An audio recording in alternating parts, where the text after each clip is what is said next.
of my mind. 17, we didn't know we had such little time.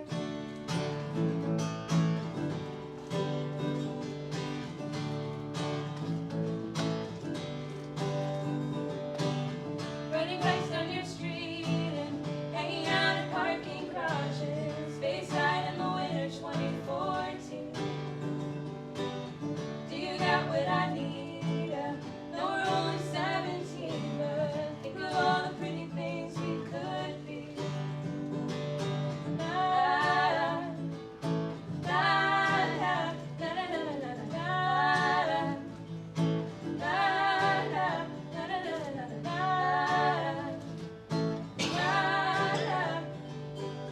Think of all the pretty things we could be.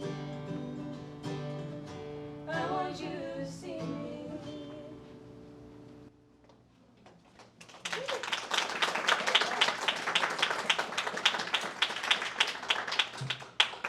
Wow, how about that, right?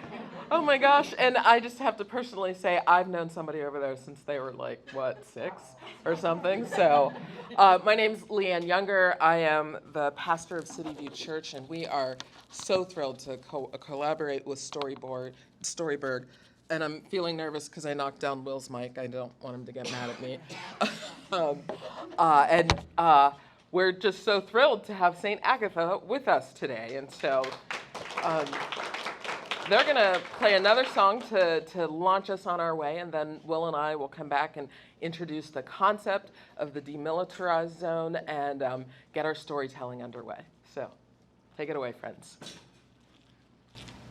We tried to pick the songs of ours that are the most like storytelling, so I hope we pick the right ones. Yep.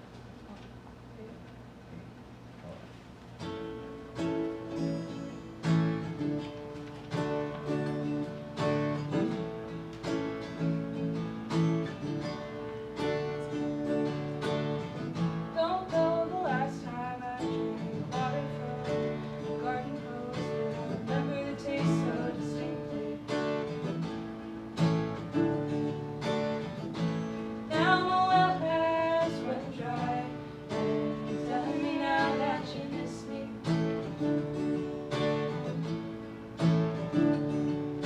The town we thought was ours is too small to hold our power. If you ever think of me, please remember me fondly.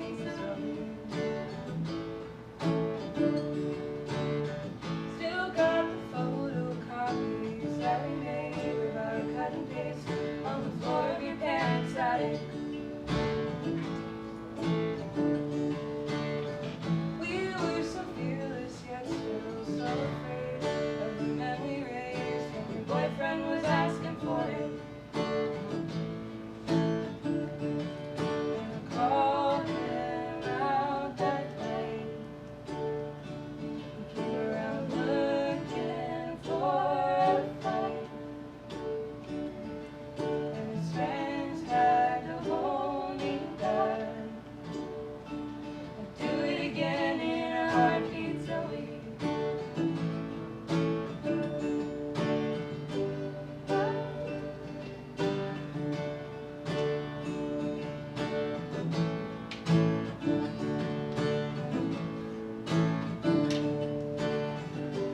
I still can see you smoking in my passenger seat, blasting TLC. That time we borrowed couldn't have been sweeter to me. We're a teenage dream. We're a teenage dream. We're a teenage dream.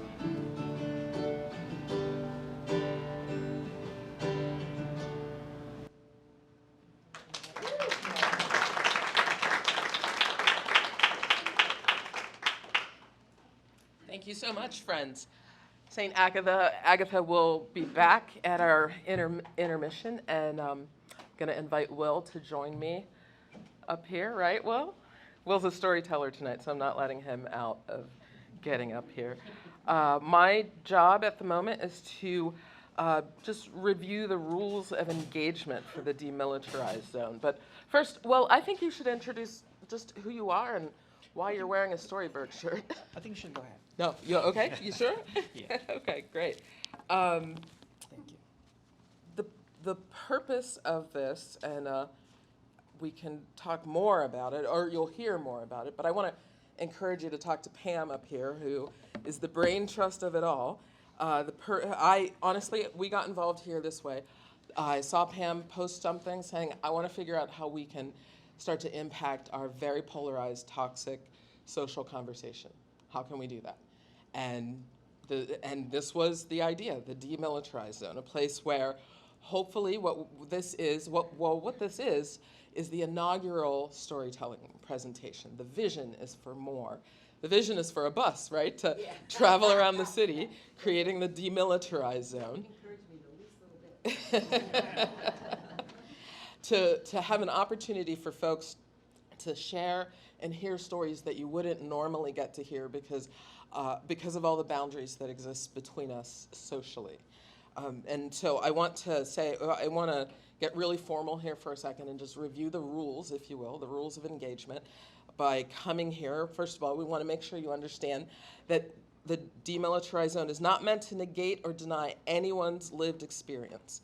It's meant to be a space where that experience can be shared with those who might otherwise be unable to hear it. And so in being here, we're asking for the following from all of us. Check your weapons at the door. And when we say that, we speak metaphorically, figuratively, virtually, and actually. And in an audience, what that tends to mean is we're asking you not to groan out loud, to roll your eyes in a way that can be unsettling to a storyteller, cheering even. And that's really hard because when you hear something you like, you're going to want to be like, yeah. But what we're here to do is listen. And so sometimes that cheer will distract somebody from listening. So out of respect for the fact that we want everybody to hear all the perspectives in the room, we'll ask you to withhold that. And it says no applause, but I think we can politely thank the storytellers. At the end of a story, you can politely thank the storytellers. And I suppose I would say, if somebody tells a joke, please laugh. Okay? Because that might be me. Okay?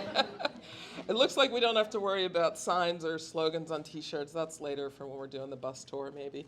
And what we ask is that you take a minute to center into being an individual who is prepared to respectfully listen to the story of others. And actually, I'm going to ask you to do that right now. Whatever brought you here, perhaps you're a part of Storyberg, perhaps you're a friend of Pam or Will's or one of the storytellers, perhaps you're just curious.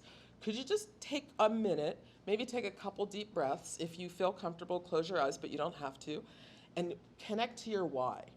Why are you here? Because knowing your why will help you engage the stories as you hear them. So we'll do that for a minute, and then we'll move forward.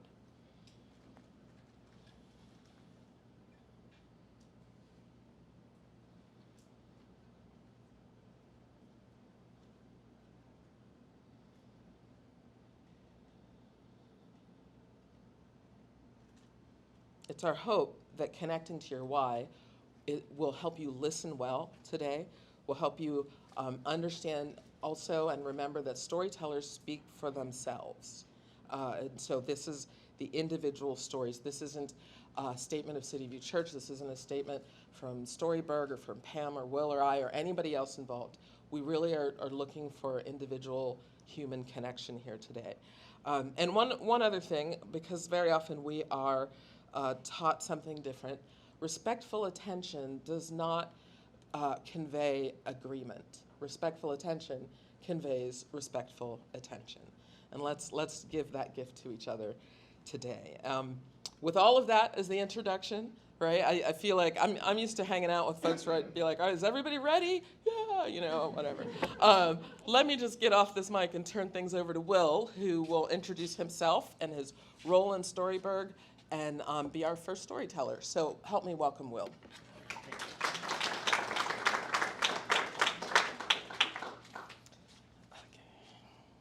Thank you. Thank you very much, Leanne, and City View Church for hosting us, partnering with Storyberg, as well as One Northside and New Sun Rising for giving us a grant to pilot this effort. But most of all, I'd like to thank you all for being here, and those of you for watching online. There's a camera right there. And especially for readying yourself to open your heart and mind to listen to each other's stories and viewpoints that you might not hear otherwise. So keep calm and breathe mindfully. We are planting some seeds of storytelling now. My name is Will Halim. I'm the founding director of Storyberg, a community storytelling platform that was established in late 2015 as part of the Launch Hilltop Social Enterprise organized in Allentown neighborhood by the New Sun Rising, who has been our fiscal sponsor from day one. So thank you, NSR. I'm not a natural public speaker, if you can't tell. I have to read the script and remind myself to breathe.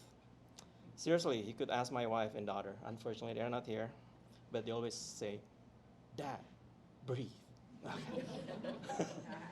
And I can tell you that my son, who is in California, he gave me this sticker, parenting style, survivalist. That's it. Since I'm not a public speaker, but I think I will survive. All right. So please pardon me for stuttering sometimes, sounding gibberish once in a while. This is the first time I'm on stage telling my own authentic story and live on Facebook. All right. By the way, throughout this storytelling event, I encourage you to practice deep breathing with me for whatever reasons you can come up. For me, so I can speak and listen to myself clearly. I was born in Jakarta, the capital city of Indonesia, a country that is sandwiched by two continents, Asia and Australia, and by two major oceans, Pacific and the Indian Oceans. It is an archipelago that consists of 17,508 islands, according to the CIA. But only 922 of them are permanently inhabited. There are 700 languages being actively spoken, and 300 ethnic groups currently living there. The country is populated by approximately 273 million people, though close to 60% of them live on the Java Island. And 87% of the population is Muslim, 7% Protestant, 3% Roman Catholic, and 1.5% Hindu. There's another clue about the country, if you have not figured it out from the map. Bali is one of those 17,000 islands. Jakarta, my hometown, has a population of 11 million people now. So it's a little bit bigger than Pittsburgh. I was born Indonesian of Chinese descent, an ethnic that is not counted as one of those 300 that I mentioned earlier, and was baptized as a Roman Catholic when I was a baby. Okay, a side note for any math nerds like me, those two factors alone place me in the 0.6 demographic. I immigrated to the US in 1990 and became a naturalized citizen 5 years later. I'm grateful. I'm a registered independent here in Pittsburgh, so I have no voice in the primaries. Sad. But from the time I immigrated to the US in 1990, or actually even before, my political beliefs have been influenced by various events I experienced. Absorbing conservative values initially, then progressive during and after last year of college, and finally, independent, detached from those two opposite sides. 30-something years ago, a few months before I graduated from high school, I found myself trapped in a sea full of people having a massive, massive political rally in one of the few major arteries in Jakarta. Back then, it was only populated by 7 million people. There were 5 lanes going in each direction, 5 of them.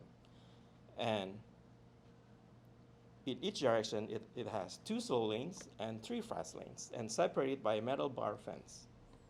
I was driving my car with a couple of friends, probably listening to a new wave rock band like the Police or something, played on my stereo cassette deck, if you remember that. So no Google Map with live traffic report, no social media, heck, no cell phone, nor even beeper to warn me what was happening. Yes, I was caught off guard and immediately surrounded by tons and tons of passionate people. They were moderately aggressive, mind you, yelling loudly of their political messages, banging on anything they could, climbing the fences and electrical poles, bus shelters and bus stops, and whatever they could climb. Yes, on some cars too. Notice that I said moderately earlier because I knew there was another party with a worse reputation. So I was lucky. What you waiting for? What are you voting for? Who are you with? Do you support us? Do you hate? Fill in the name of the opposite parties. Were some of the friendliest questions they yelled at us while banging on the windshield, the windows, the engine cover, the doors, and whatever else. Bam, bam, bam. Were the banging sounds I could still remember. My brain was jammed. I didn't know what to think and what to do. As a teenager at that time, I was just worried that I would have lost my driving privileges if I made it back home. Honestly, I had planned to vote for those guys. But at that moment, my brain was blank. Well, probably they were also full of cursing words, a lot of fear. I didn't know what to respond. One thing that I remember I immediately did was to look around, rather frantically, hoping for some kind of law enforcement that would rush by to rescue me. And most importantly, in my mind, my parents' car. But nope, no luck, no help, nowhere to go. I didn't know that the incident had scarred me. It might have imprinted a fundamental desire to live where my own security and my personal space are reliably respected. Well, over the years, that desire has evolved, has been revised, has replaced my with everyone. So I want to live where everyone's security and personal space are respected and protected, where the law enforcement are reliable and trustworthy to serve and protect all. Is it possible though? For sure, that incident was just one of the many experiences that molded me into who I am now. Storyburg created this Where I Came From series as a platform to elevate and share personal experiences that have defined us as individuals and as communities.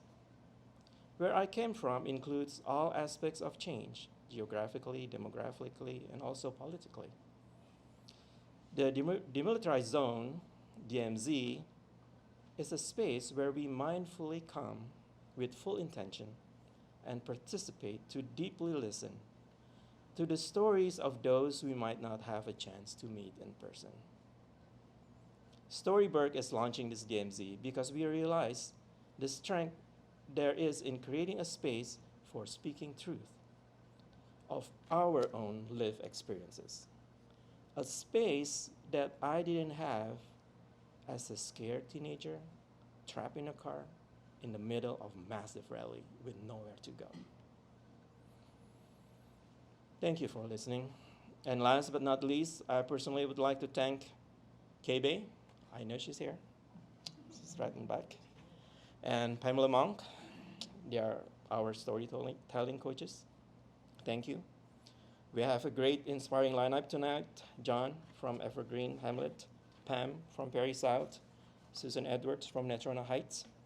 Then we have a break and more music from St. Agatha, followed by activities led by Pam and stories from Sue Ewing from Parisville and Margot from Troy. So, here we go.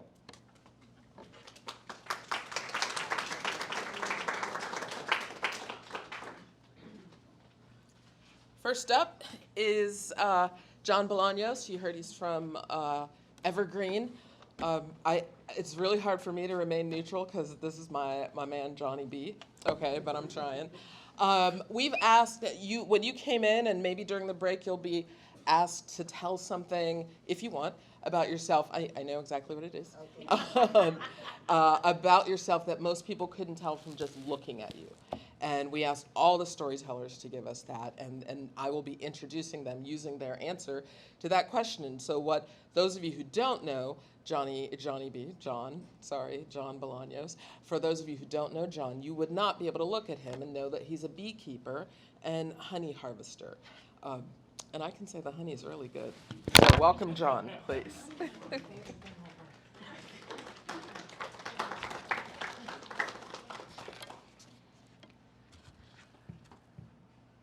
The future is not a gift. It is an achievement. These were the words by Robert F. Kennedy that were printed on a poster that as an 18-year-old I had in my room. I hung this poster on the wall and it became a mantra and a core belief that I embraced as I went through most of my life. I was born the eldest of 3 sons to a fireman father and a stay-at-home mother. My father was a child of the Depression, and he instilled in all of his sons the importance of hard work, responsibility, and being kind. During my senior year in high school, I became a born-again Christian, and since then have been very serious about my faith and endeavoring to live out my life that Christ would have me to be. After high school, I attended college, and I worked nights at Taco Bell, and I delivered furniture on weekends to help pay bills. You see, working hard, having a job, and bringing home a paycheck was something that was applauded and admired. I married my high school sweetheart, she's sitting right there, Jane, shortly before graduating from college. I started a fruitful career in the business world. My career allowed me to travel internationally. I received a lot of accolades and prestige, and we were rewarded financially. You see, the system worked pretty good for me. Jane and I were blessed with 3 beautiful and healthy children. We lived in comfortable homes in the suburbs. We attended church regularly and were involved in various Bible studies and different family events. Family, church, and my career were the dominant factors in our life. Since my high school days, I was always a conservative Republican, and I was always very interested in national politics. Ronald Reagan was my hero. I defended Richard Nixon until he broke my heart. I listened to Rush Limbaugh. I was an advocate. I would listen attentively to Fox News. And when I saw people that the system didn't work for, or the system wasn't working for, I viewed that and I chalked it up to poor choices and a bad work ethic. As my children grew into young adults, they would challenge my outlook and thinking. They questioned, how did I reconcile the words of Jesus about caring for the poor and the disadvantaged with our country club lifestyle? It's always humbling when your children challenge you and often use the same words that you used to teach them against you. One of our daughters and her husband adopted 7 inner city children here in the Pittsburgh area, ranging from an age of 1 year old up to young adults. All but one of those were black children. This is not what Jane and I had thought our family would look like. But over time, we grew to love them so much, more than we ever thought we could. And whether it's pushing me in the swimming pool and hearing them laugh, or cuddling next to me when we read a story, they are my grandchildren.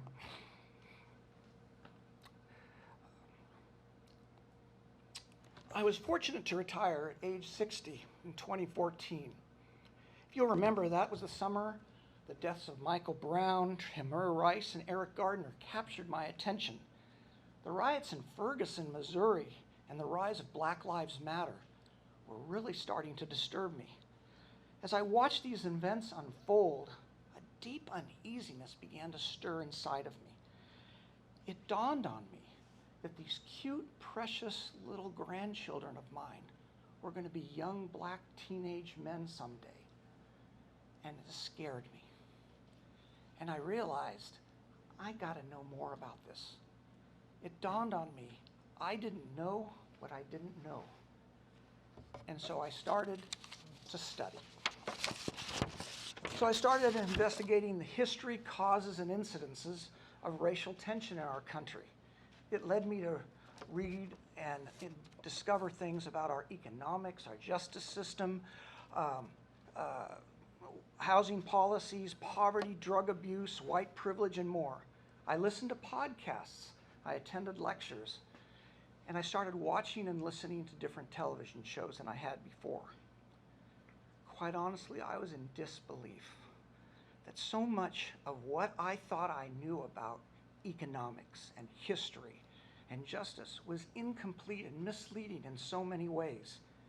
It began to dawn on me that the social disparities were not the result of laziness and poor choices, but that our laws, culture, and institutions were grossly unfair to so many of us. It shook me to the core that so much of what I believed was built on half-truths and a distorted history. And I had to grapple with the guilt and shame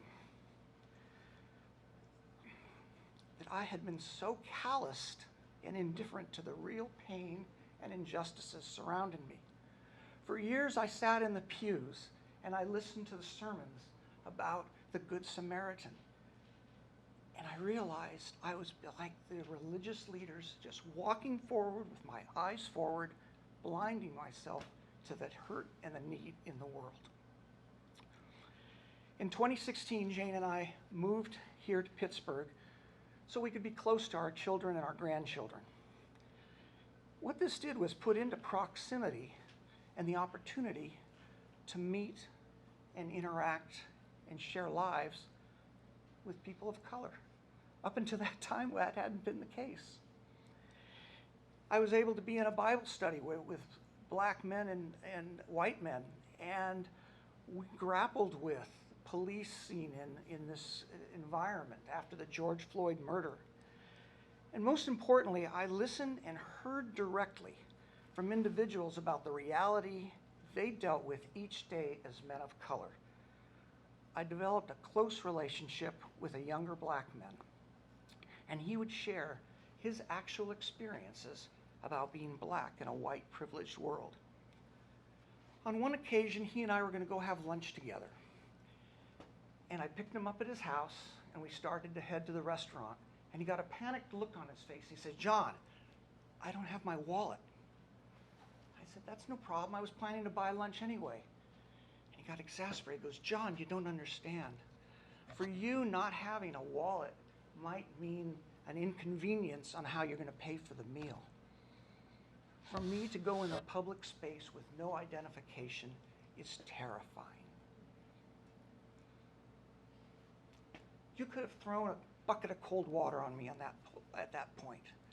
I was so oblivious to the pain and the anxiety and the worry that my black brothers and sisters live with each and every day. The journey I have been on has had challenges and difficulties. I've had to deal with my own anger and frustration with the white evangelical church, which I was a part of for so many years, as they dismiss any discussion, or not all, many, will dismiss any discussion of racial reconciliation or systemic racism as diluting the message of Christ or being a distraction.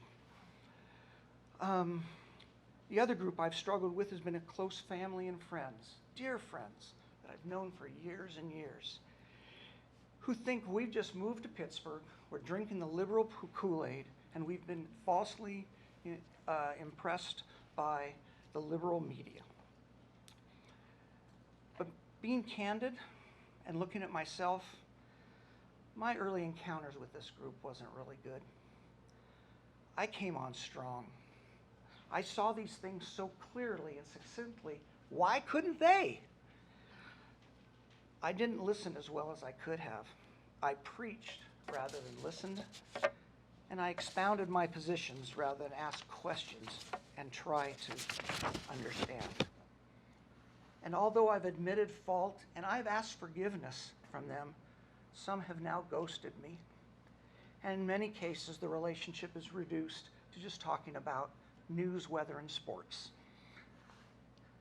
That's been frustrating and sad and hurtful.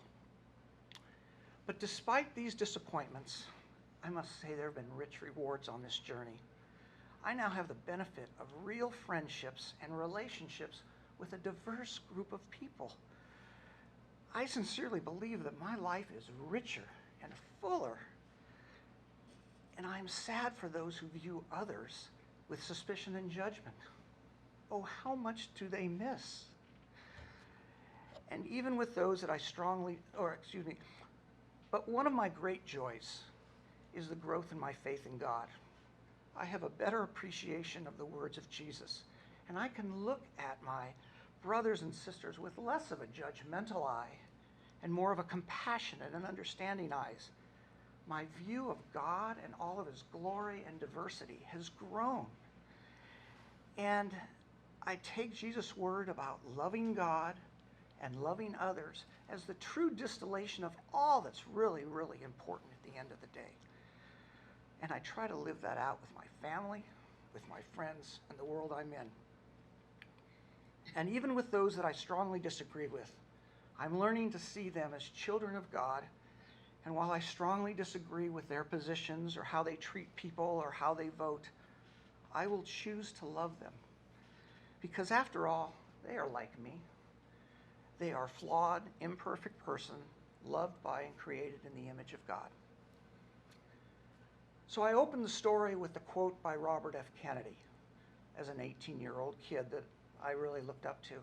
And I'd like to close with just a short quote from Micah that is really kind of my mantra now. Act justly, love mercy, walk humbly. Thank you.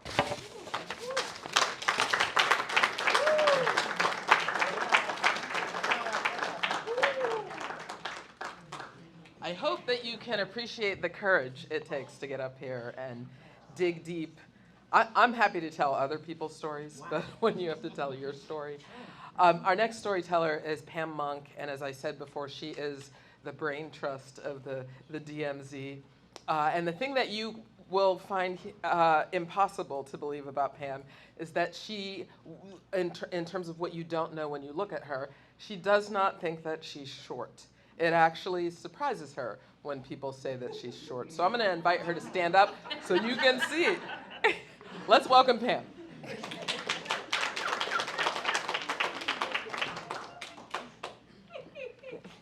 I don't know where my head ends. So, it could be anywhere. Thank you, Ian. Is this okay? Let's turn that mic to just a little bit. There. Okay. All right, here we go. I was born in 1951, the child of first-generation Americans, Bartolo Giuseppe Bongiorno, and Angelina Loiacona, As you can tell from the names, I am, as the saying used to go, of Italian extraction. Sicilian Aeolian, to be exact, deep south. My mom and dad grew up in Red Hook, Brooklyn, which is an Italian enclave that was near the docks on Atlantic Avenue in New York City.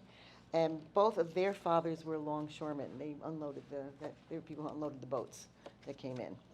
My father was a plumber who bought a house in the country, Nassau County on Long Island, which is now a very near suburb of New York, but at the time it was the wilderness. And as soon as he could muster the down payment, he was a GI, the GA bill came through, he was able to afford a house. And that's where I spent my childhood and grew up. Cromwell Road, Carl Place, New York, go Frogs, with its Cape Cods and backyard swing sets, was as different from Red Hook, where kids sat on stoops and played stickball on the street and Ring Olivio in the Airway. And I couldn't even imagine, it was so different. It was literally another world. On Cromwell Road, I was surrounded by a potpourri of families whose GI dads, like mine, took advantage of government programs to escape the city. I grew up surrounded by the Lettys, the Brenners, the Tanyuses, the Fahrenkoffs, the Bowdens, the Niesings, the Levines, and the Josleys, along with the Marjories and the Leonis. On my grandfather's block, there were Buongiornos, Mozzarellas, Malayas, Barcas, Loyaconas, Cusimanos, Gorinis, Notos. You didn't need a lick of English to get by. You did not. That's the only language I spoke. So as a result, I never had one actual conversation with my grandparents, because for them, grandkids were like exotic pets. You didn't have to talk to them. You fed them. You were happy to have many of them. It was good, but you let them run. So as far as I could see, my father had moved us into the America that I had learned about. It was a melting pot where people could live together. All kinds of people could live together. It was nothing like Brooklyn. So, and I idolized my father. He was smart enough to have earned a full scholarship to Cornell, just by virtue of his grades that high school gave out scholarships to the first two in their class. And my grandfather wouldn't let him go because education breaks up the family, so he didn't go. And he was good at everything. He was the go-to person for anybody needed anything mechanical, that needed repair, and he loved kids so much. To this day, my cousins will still reminisce about the things he did for them. He died in 1993. Just last month, my cousin Johanna, who is pushing 80, told me a story I'd never heard about how my father taught her to swim. I was the only child for the first 7 years of my life, so I pretty much had him to myself. I respected his opinion. I thought him to be the wisest of men.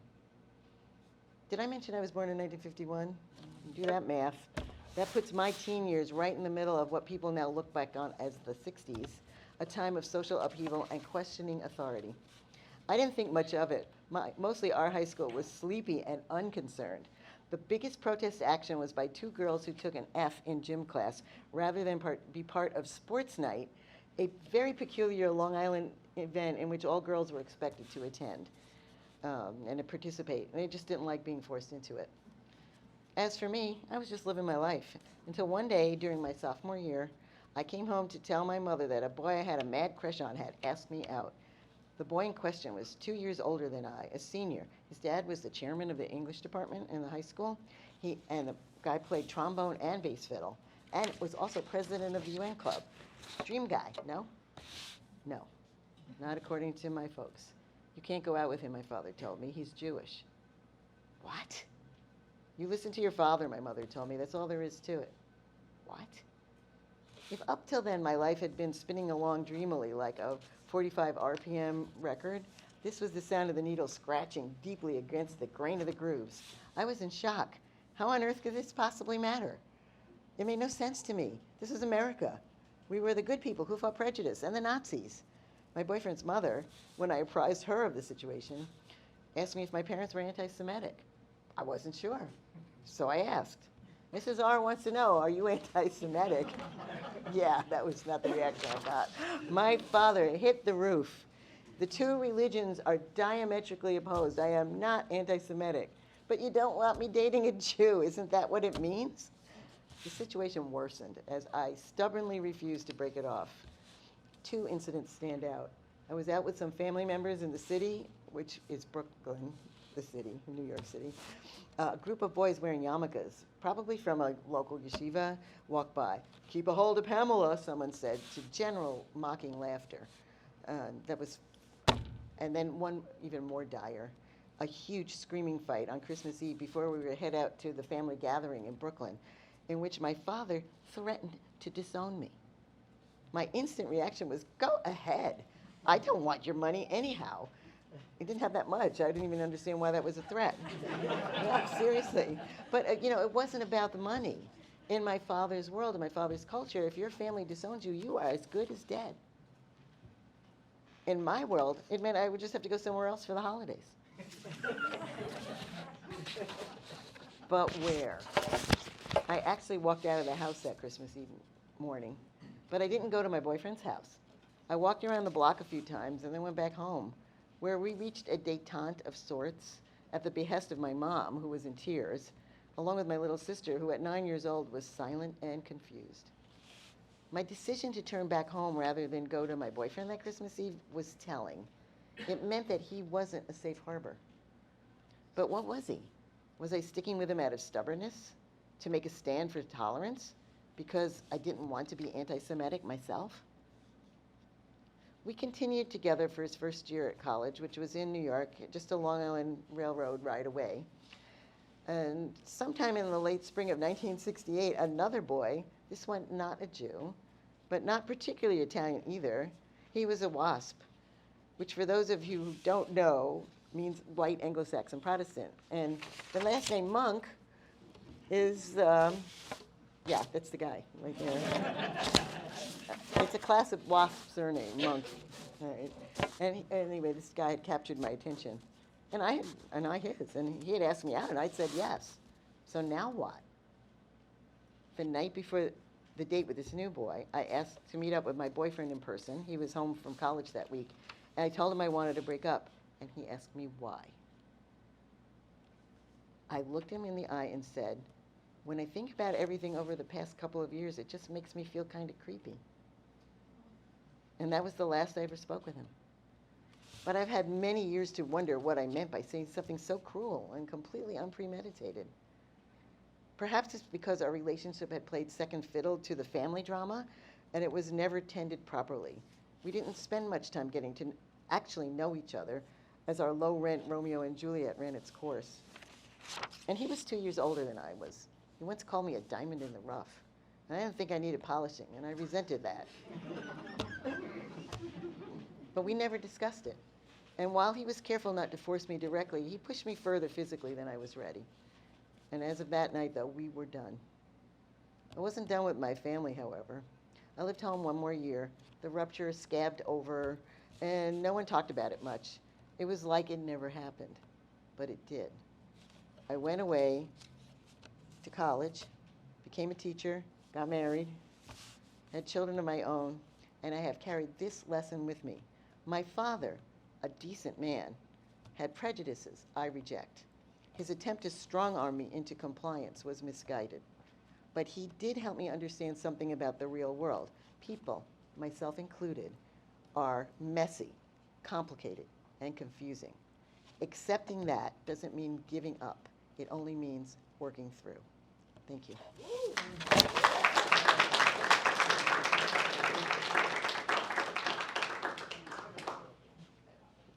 Next up is Sue Edwards.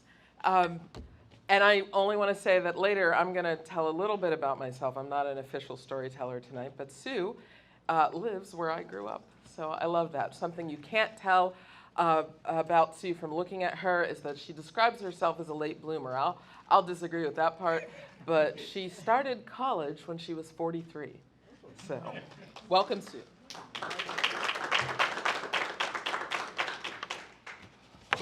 Thank you. I really want to thank Kay and Pam for being fantastic coaches. I have to say, my first go-round, my story was kind of preachy, and they opened my eyes and forced me to actually look at what I'm about to talk about and how it really and truly affected me. And I thank you both so much for that. I grew up in what I call white trash in Etna. We didn't have much except our big family. And it didn't occur to me that there was anything wrong with that because I lived in Etna and everybody else was just like me. So when I was 13, my youngest brother was born. Since then, I've been totally in love with children, especially babies. I've been called a baby whisperer since I can calm almost any crying child and usually end up putting them to sleep.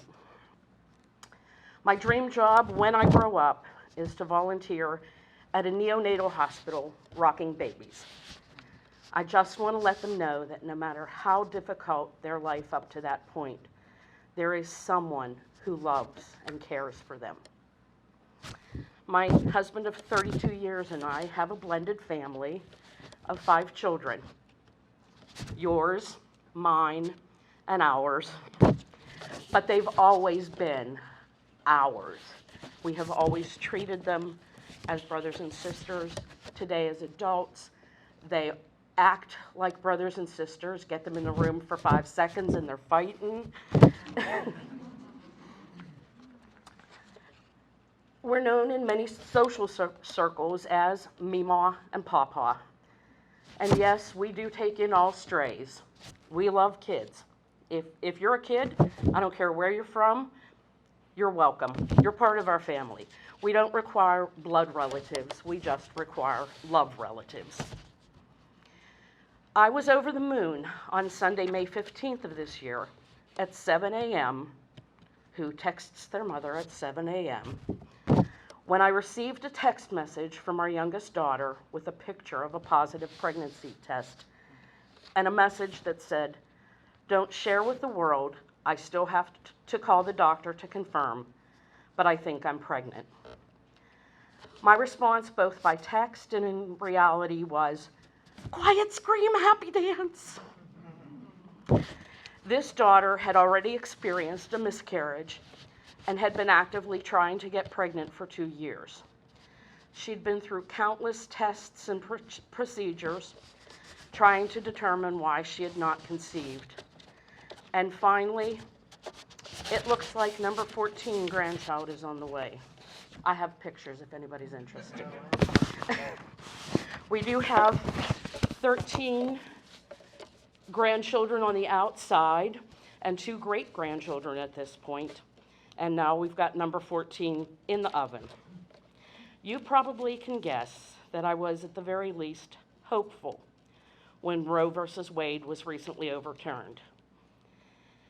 It gave me hope that abortion would not be the first go-to option for an unwanted pregnancy.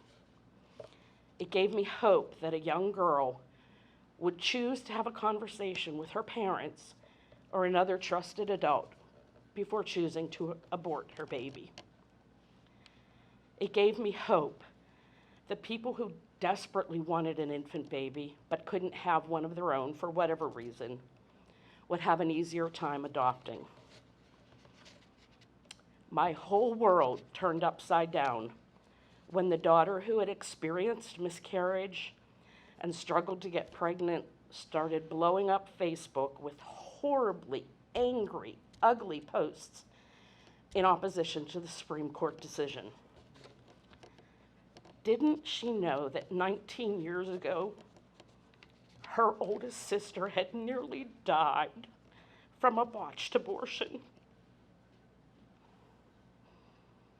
In Pennsylvania, a minor child under the age of 18 is permitted to make their own medical decisions if they're pregnant, even if the minor is 100% dependent on her parents for food, clothing, shelter, and even the medical insurance that pays for her botched abortion aftercare. At the age of 17, Planned Parenthood helped our oldest daughter become emancipated so that she could have an abortion without the embarrassment of telling her parents. The same Planned Parenthood then performed a very bad abortion.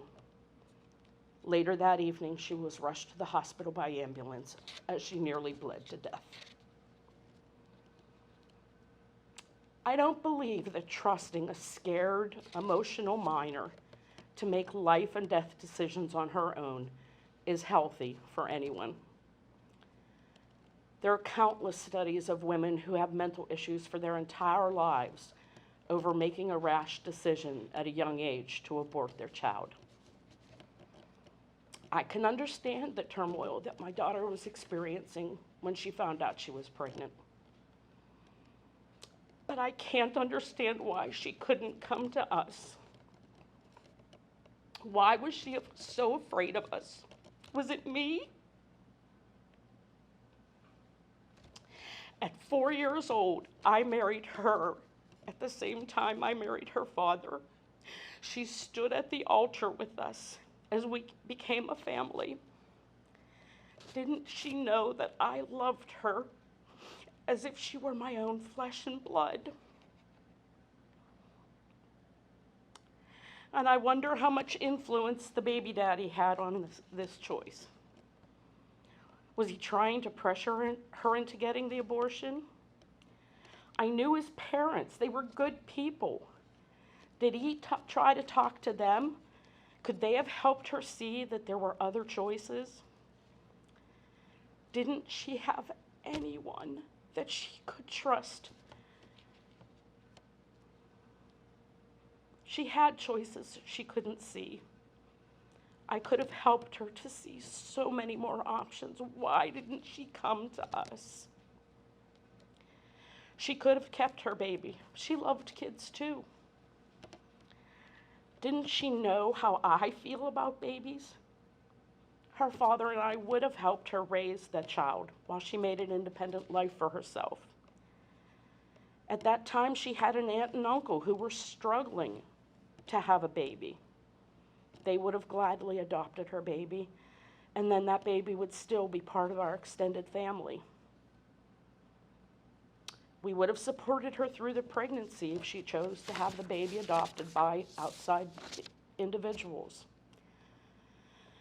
And yes, I know that she still may have wanted to terminate the pregnancy, but we never got to have that conversation. She wasn't the only person that this abortion would affect for the rest of our lives. I support women who want to make choices for themselves, but many times those choices involve other people. Should we at the very least be able to have a conversation before a decision is made? I lost a grandchild that day. No one has ever asked me how I feel about it. And I'm telling the whole world now, the loss of that baby still hurts. I cry for that child as much as I cry for the one my youngest daughter lost at 16 weeks gestation, and the two that my son and his wife lost before birth. And sometimes I'm still angry. I'm angry that in Pennsylvania it's so easy for a minor to have access to abortion on demand.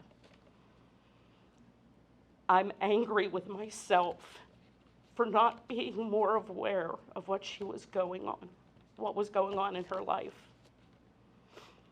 I'm angry that I couldn't do anything to help her.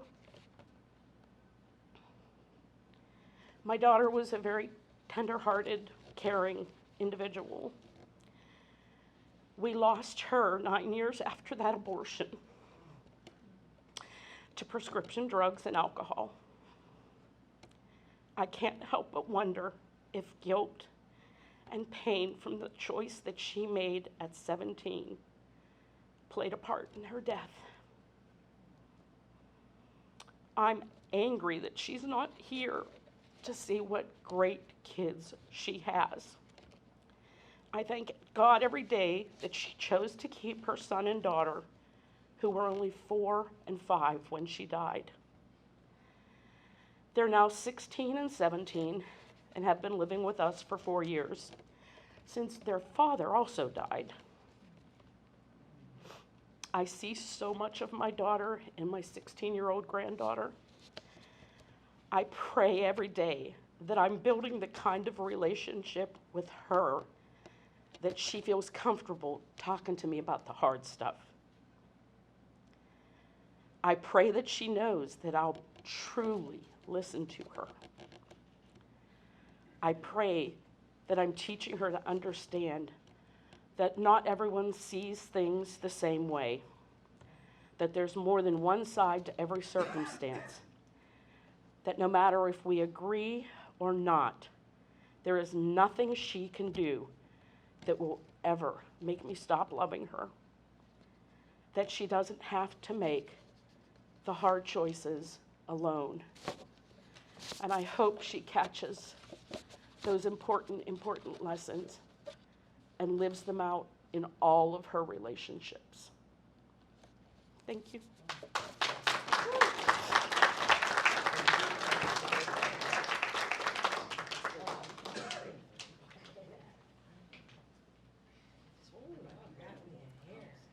Take a deep breath.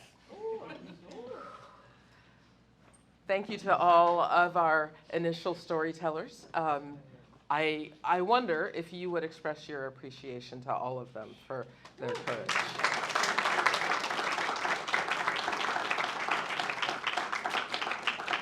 We are going to pause for a brief break. We have 2 more stories, 2.5 if you count the little bit I'm going to tell you about myself in an effort to experience solidarity with the storytellers. And while we have that break, and really it's going to be 5 minutes, 5 minutes, on the back wall we have an activity, a story prompt, if you will. If you want to, we'd invite any guests to go back there, and basically there's a question that you can answer. You can answer it anonymously, and then we'll hear some of those answers as a group to build some connection between all of us. So for those of you online, go to the refrigerator, get your snack. 5 minutes, and we're back in St. Agatha. Will kick us off in 5 minutes.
I don't know if the camera was on. Is the camera on now, Will? Okay. I was just talking about one of my kids. I hope it wasn't on when I was doing that. Okay. If you would, let us please give our attention to and our thanks to Saint Agatha.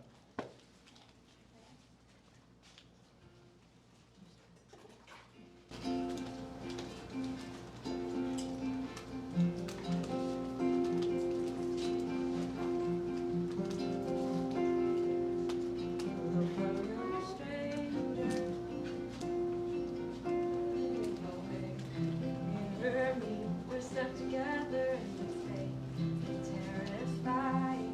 You hold me by the neck, but I hold you in my hands. Oh, familiar stranger, there's something soothing.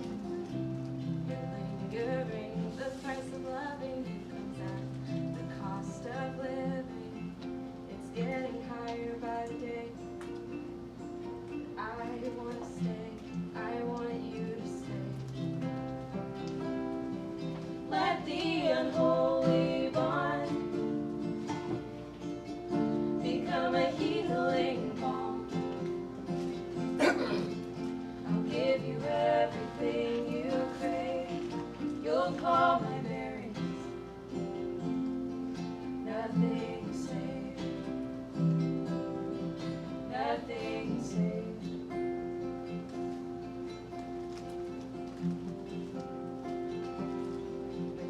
Sordid stranger, you're getting closer and I feel you hesitate. Don't worry, darling, that I can take.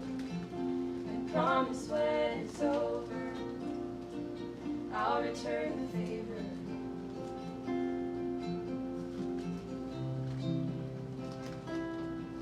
Let the unholy bond become a healing balm. I'll give you everything you crave. Oh, sweet salvation. Is there nothing to be saved?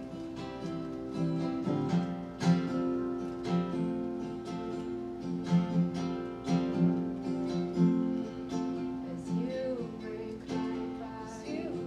my body, I don't mind. We're fit the right way anyway. If I am useful to you, it won't be a waste. As you break my body, I don't mind. We're fit the right way anyway. If I am useful to you, it won't be a waste. As you break my body, I don't mind. We're fit the right way anyway. If I am useful to you, it won't be a waste. It won't be a waste. It won't be a waste.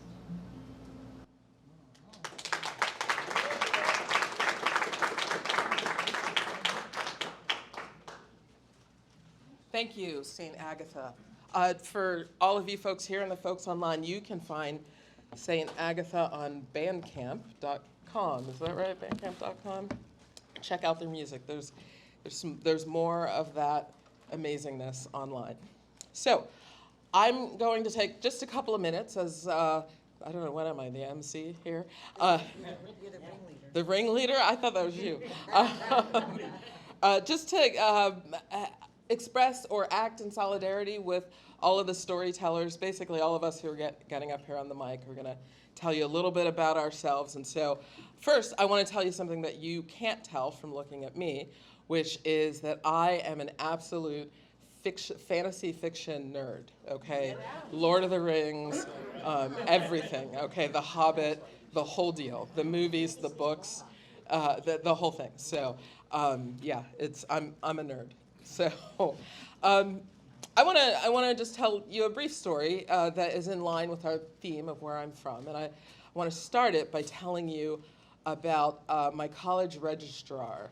I am a graduate of Geneva College, and in my senior year, I don't know, I must have had to go to the registrar to file for graduation or something. It's a little bit of a blur.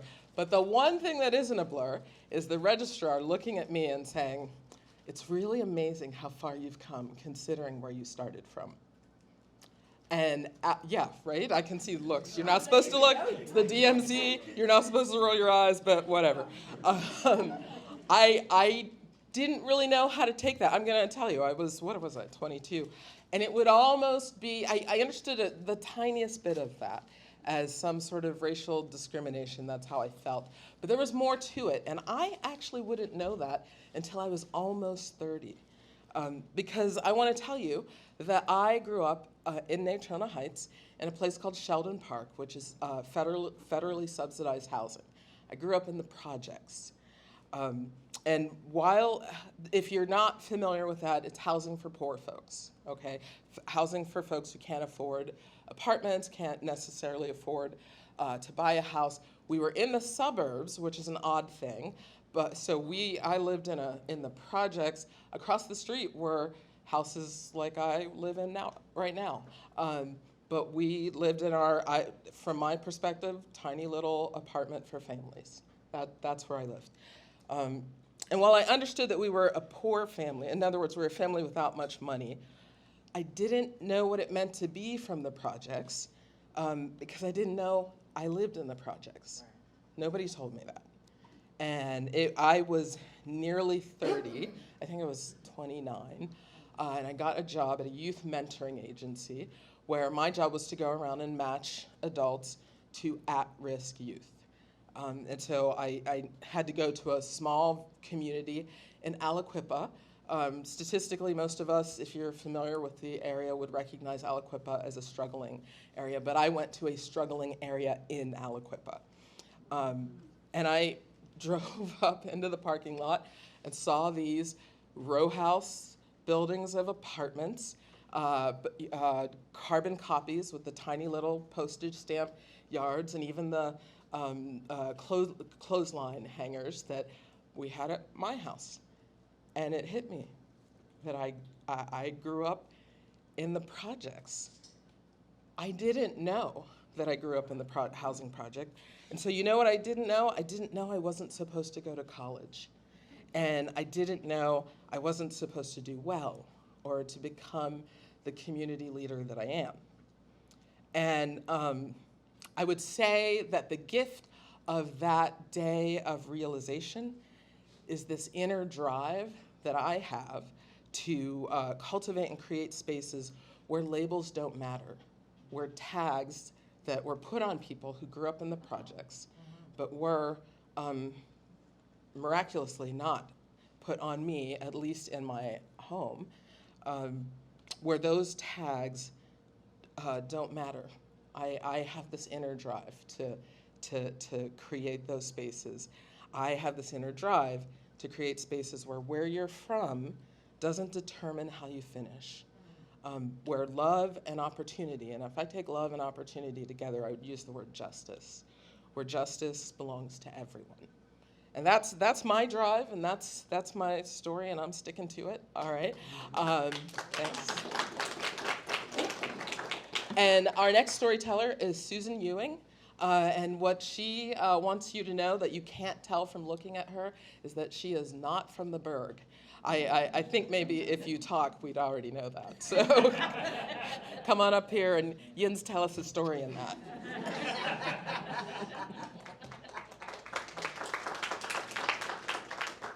I have learned a little bit of Pittsburghese from my husband and a few others. So here Jens go. Am I to say that? Anyway, you're ready. I like the theme, where I came from. So I liked my life. We sang, laughed, prayed, worshiped, laughed, and cried together. We discussed best ways to potty train, educate our children, and discipline them. We sought to protect them from negative influences in society. We studied the Bible together, lots. We were a Bible church in East Tennessee in the 1990s. Evil prevails when good men do nothing, we would quote to each other, and sense the need to stand for what's right. We taught how a fetus grew, when it first felt pain, and how wrong it was to end this little life.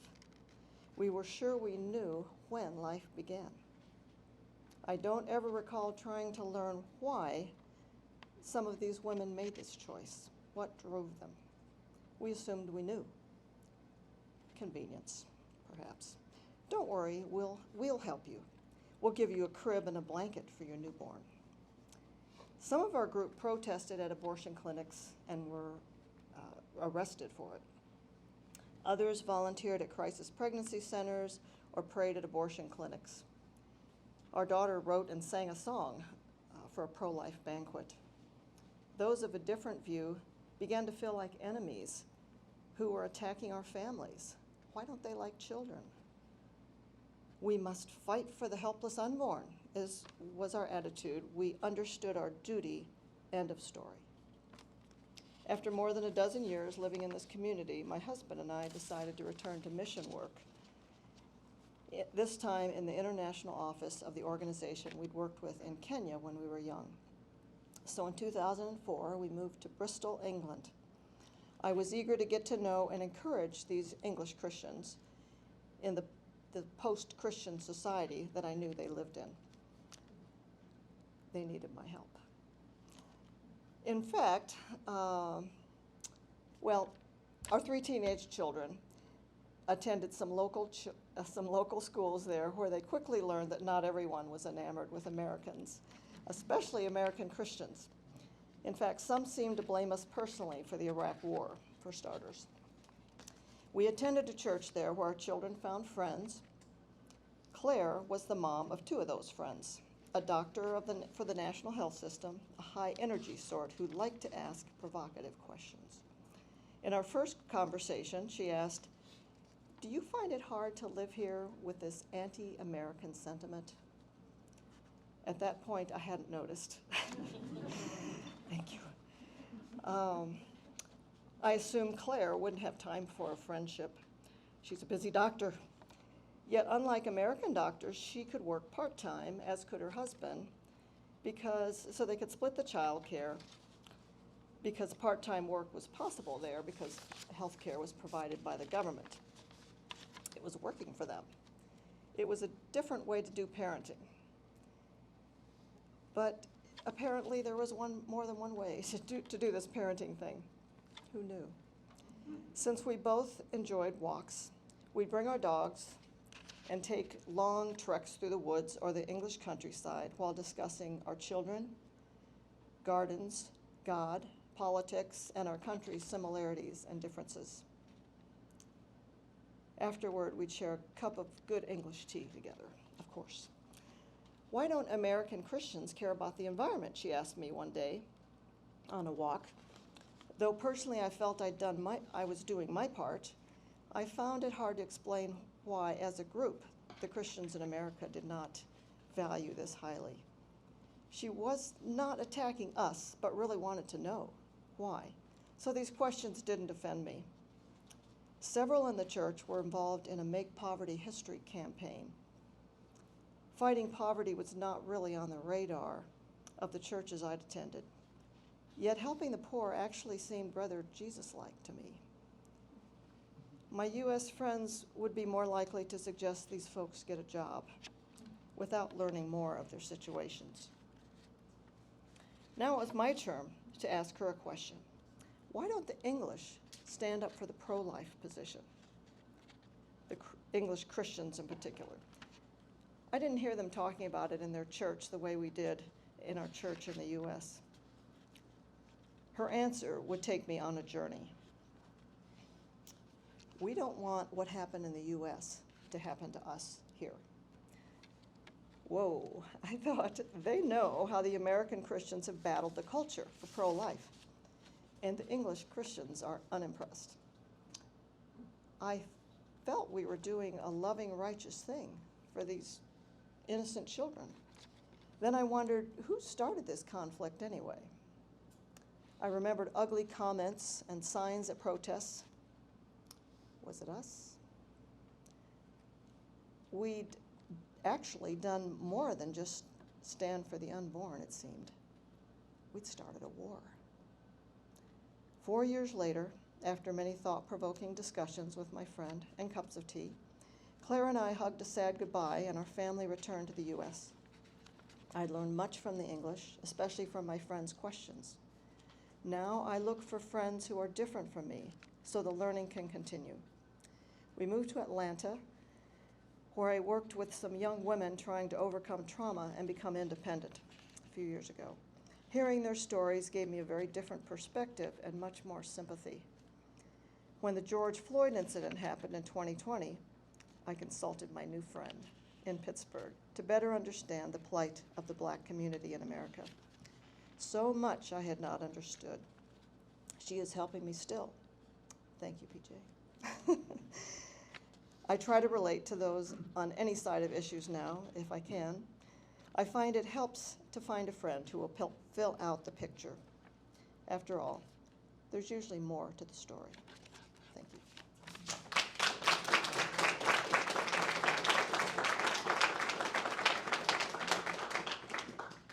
Thank you, Susan. Our final storyteller is Margot Hinton. What? She's raising her hand for those of you on camera. No, because I'm way too serious. No. It's all right to be the. Like lighthearted song. Like I think I'm tall. Nobody told me this. Yeah, Okay. but no. You can tell. Do you have something else to tell me? Tell me. I couldn't think anything. All right, I'll tell you what you can't know. No, I got something. Oh, I got something. You can say it. You can say it. I got something though.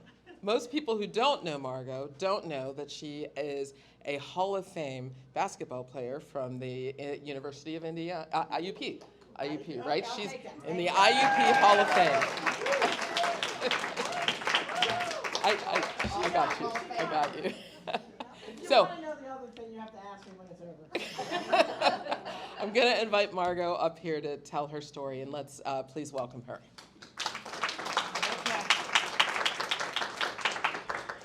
All right, I'm bringing my iPads, you guys. And I'm just going to say, I've been crying this whole time. Am I the only one crying? Because I read this thing so many times and never cried except when I'm in front of people. So I can already tell because I'm like, what do they call those people? Empaths? I don't even know what that means, but I'm going to say that's me because if you cry, I cry. Let me start with this. First, I want to thank Pastor Leanne, who thought that I would be good at this. We'll see in a moment. You guys can check her, opinion. I want to thank Pam because she put me last, so that means she thinks I'm okay at least.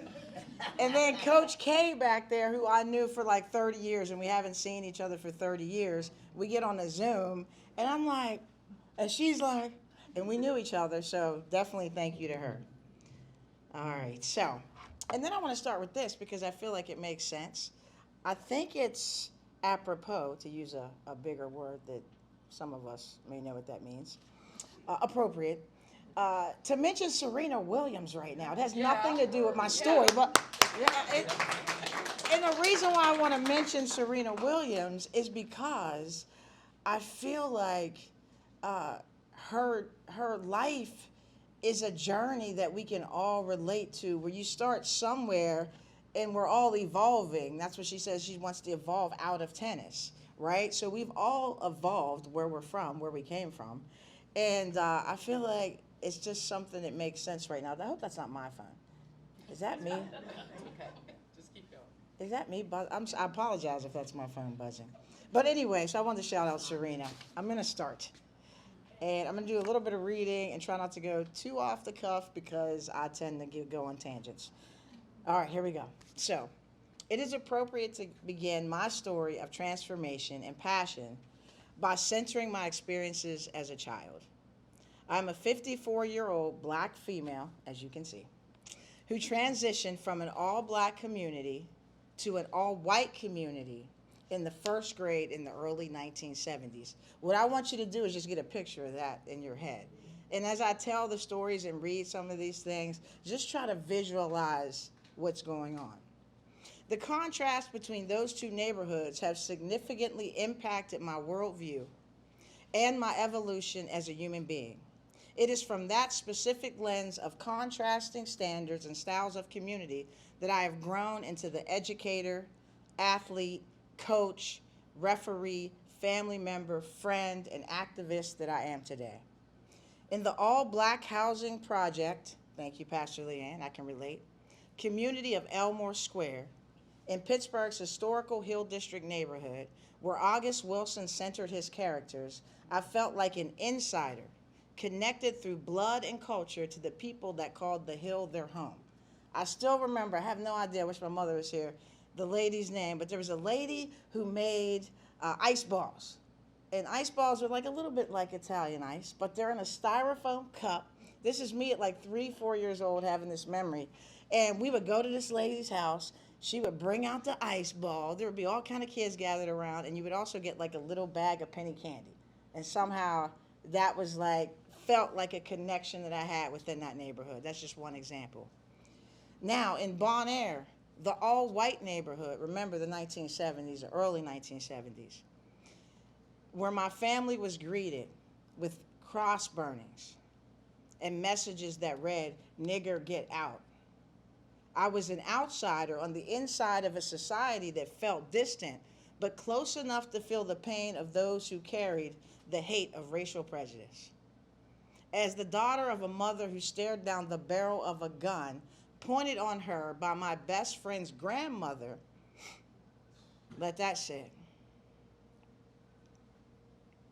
I know the damage caused by the made-up construct of race.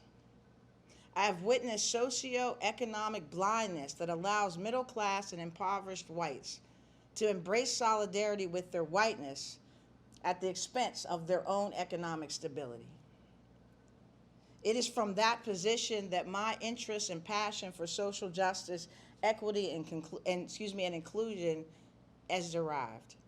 As I walked with my grandmother and heard the tiny voices of white children yelling niggers from the school bus, I realized that prejudice was learned, and I believe that someday it could possibly be unlearned.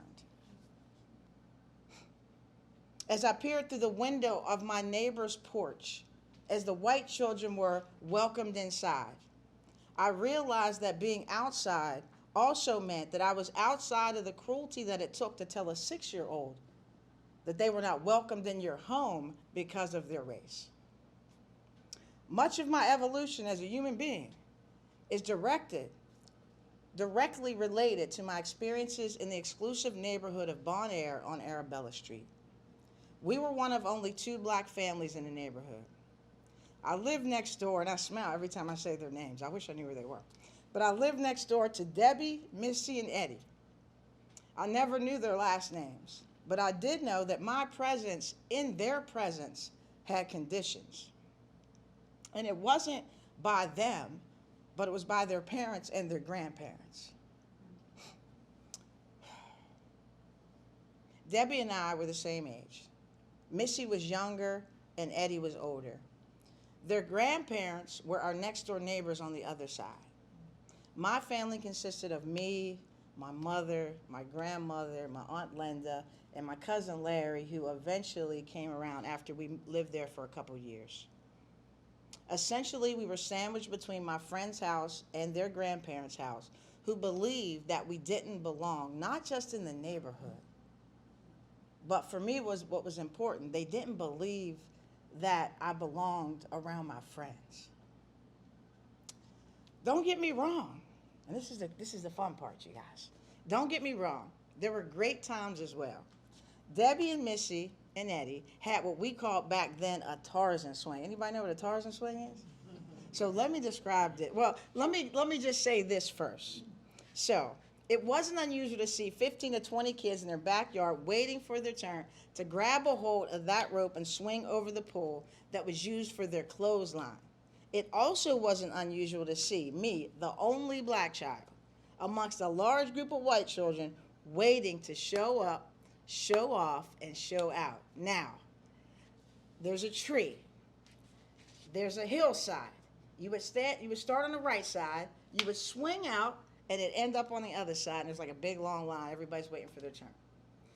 But if you were cool and you were athletic, you wouldn't just go 2 or 3 feet out. You would go out to where it was like a 10 or 12-foot distance where their clothesline pole was out, and you would kick your legs all the way over the pole and come back on the other side. So the cool people, the athletic people like myself, that's what we would do. And so seriously, it was a blast. In fact, I think I was tolerated even amongst the boys back then because I was athletic and could compete with them no matter the game or activity. You want to shoot hoops, you want to build a bike ramp, you want to climb a tree, you want to run a race. I was the one. I was up for it. And I was going to win most of the times. And I'm still like that today. So sometimes the other kids called me names, but never Debbie, Missy, and Eddie. Never. So what I realized with that was that prejudice was a choice. Bullying is a choice. Ignorance is a choice. And this is a side, I didn't write this in the paper, but I feel like, and I say this all the time on my podcast, like if you haven't lived an experience, we gotta stop having opinions about it, you guys. Like rely on people that have lived it to inform your opinion, rather than just say, oh, they're like this, or they did this. No, why did they do it? Why are we like what we are like? And from everybody's story here, I feel like that's what we're learning. So let's take that with us. So what I want to say next is this. It also taught me that I could be a difference maker by really just being myself. So not being invited to parties, waiting outside of my friend's house on the porch, being called names, all evoked in me empathy as well as sadness. Never anger, never resentment. And I can still hear my grandmother. I knew I was going to cry. I can still hear my grandmother saying, she would always say, just feel sorry for them. It's their problem. It's not yours. You're special. You're a gift. That's what she would say. And then my mother, which she said I can't say in church. I'm going to leave it at that. So as I've grown, my positionality as it relates to equity and justice has been formed and informed by those experiences. It is with humility and compassion for children as well as adults who have experienced racial injustice and other forms of intolerance that I show up in the world.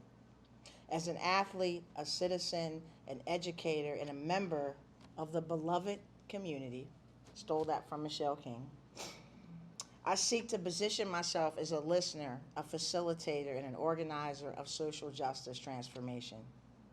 There have been various occasions throughout my life where I've experienced prejudice and racism directly. In each, I have felt the same sadness and empathy that I did on Arabella Street. However, as an adult, the difference in transformation has been in my ability to challenge these attitudes and systems directly. In college, I recall there was a letter that somebody wrote to the school newspaper asking why, and this is like a theme throughout my life, where people ask wild questions that to me seem pretty obvious. But they were asking, why do you have to have Miss Black IUP? Why are there NAACP awards? And, you know, the answer to that is when people feel included, they don't have to do their own thing. And so that's just been a way for me to deal with some of these issues is through my writing. And also, I would say going to a predominantly white college and teaching in a predominantly white affluent school district, I've understood the significance and the impact of my presence for these 30 years as a teacher. As a teacher and a coach, I've been able to help my students, both black and white, and predominantly white, find their voices in the things that they care about, the things that they're passionate about, and not be bystanders when people feel isolated.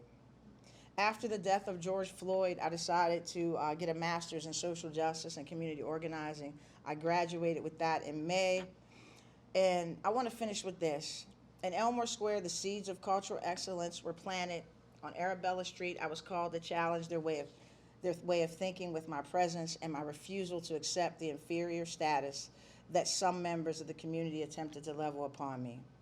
2174 Elmore Square on the Hill and 340 Arabella Street in Bon Air prepared me for a world where I could make a difference. It birthed in me a spirit of resilience, resistance, and resolve.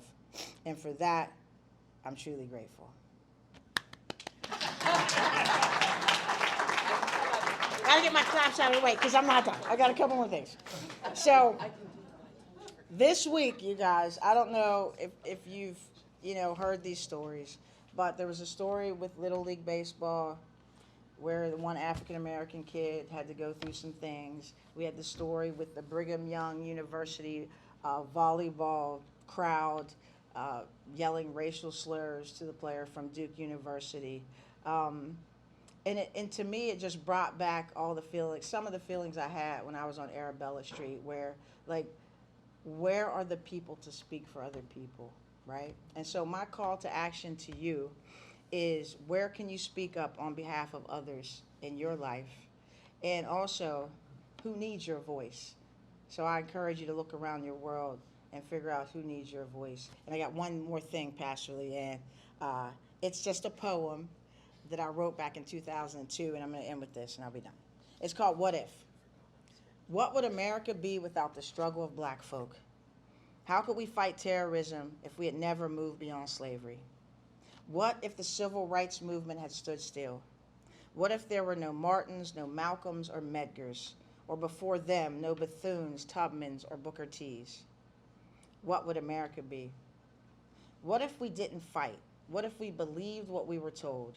What if we were still bought and sold? What would America be?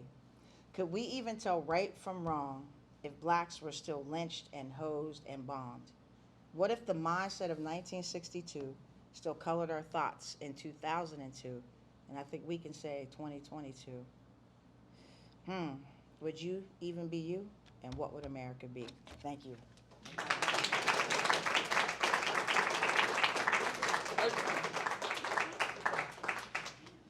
Pam and I are trying to figure out who's closing. Let me ask you a question. If you heard something that you identified with today, in other words, oh, that's a part of my story, raise your hand. Okay. If you heard something that is not at all a part of your story, that where you're like, oh my gosh, I never heard that, or I never experienced that, raise your hand.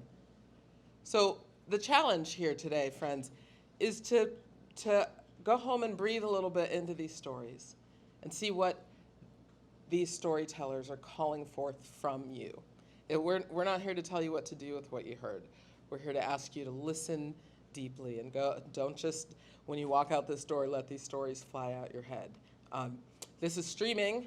I know that it will be on the Storyberg website at some point, so please share with your friends. This is the inaugural element, so there will be more. Volunteers for future stories. Yes, if you are here and inspired, please see Pam or Will. Let us acknowledge, first of all, Kay Bay over there. Coach, I guess, is the story coach who I watched the session. Kay has an ability to just zero in on that point that needs to be made. And so we are grateful for your work. For Will and for Pam, we want to thank them as well. Please join me. And I really do have to say, if you've never spent 10 minutes with Pam, you really need to. She's just, I don't even have the words to describe who she is and what the impact she has on the world. And so I love you, Will, but I think we both agree that we're hanging out with Pam and doing what she tells us. So, and lastly, one of the members of St. Agatha had to leave early, but let's thank them again. Look them up, talented folks. And then thank you, folks, for being here. Thank you for listening. I remember we said if we got 10 people in the room, we'd be really happy. Look around. This is a great celebration of humanity and connection. And it's our hope that the connections that you made here today will lead you to make other human connections as you leave here. So thanks, and have a great night.